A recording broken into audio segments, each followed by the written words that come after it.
మరి లలిత్ కుమార్ గారు మరి ఎక్కడున్నాడో, మరి ఆ కండోమ్స్ అమ్మే కరుణాకర్ గారు ఎక్కడున్నాడో, మరి ఈ రాధా మనోహర్ దాస్ ఎక్కడున్నారో తెలియదు. కానీ ఈ వీడియోలో ఈ జీ తెలుగు ఈ ఛానల్లో పిల్లలు ఏమంటున్నారంటే, మరి బంగారం పెట్టుకునే వాళ్ళంతా కూడా పందులు అని అవమానిస్తున్నారు.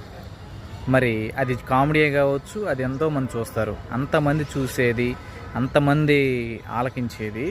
మరి అందులో ప్రకటన ఏం చేస్తున్నారంటే, పందులు అంటే బంగారం పెట్టుకునే వాళ్ళంతా ఆడవాళ్ళంతా పందులు, వాళ్ళకి ఎంత ఆస్తున్నా కానీ వాళ్ళు బంగారమే కోరుకుంటారు అని చెప్పి మరి అవమానంగా మాట్లాడుతుంటే, మరి షాలెం రాజు ఏదో పువ్వుల గురించి మాట్లాడాడని, దాంట్లో అర్థం లేకపోయినా, షాలెం రాజు మనుషులందరి గురించి మాట్లాడకపోయినా, క్రైస్తవ స్త్రీల గురించి మాట్లాడినా వక్రీకరించి ఇది మా గురించి, మా వాళ్ళ గురించే మాట్లాడాడని చెప్పి మరి సంస్కృతి నిలబెట్టడానికి ప్రయత్నం చేసిన ఈ లలిత్ కుమారు, ఈ కండోమ్స్ కరుణాకర్ మరి ఎక్కడున్నారో, మరి పిల్లల గురించి ఏం చేస్తారు? మరి పిల్లలు అందరూ చూసే ఛానల్లోకి వచ్చేసేసి బంగారం పెట్టుకునే వాళ్ళంతా కూడా పందులు అని వాళ్ళు వాపోతున్నారు. మరి దాని గురించి ఏం సంస్కరించదలుచుకున్నారో మరి.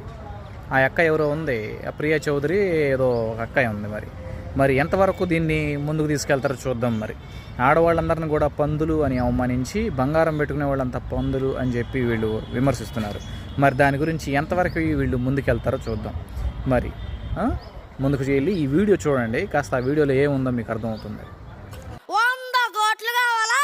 తోలం బంగారం కావాలంటే మాకు తోలం బంగారమే కావాలంటారు. ఈ ఆడలకు బంగారం అంటే ఎందుకంత పిచ్చి? పందికి పొరదంటే ఎందుకు ఇష్టం మనం మాత్రం ఏం చెప్తాం రా.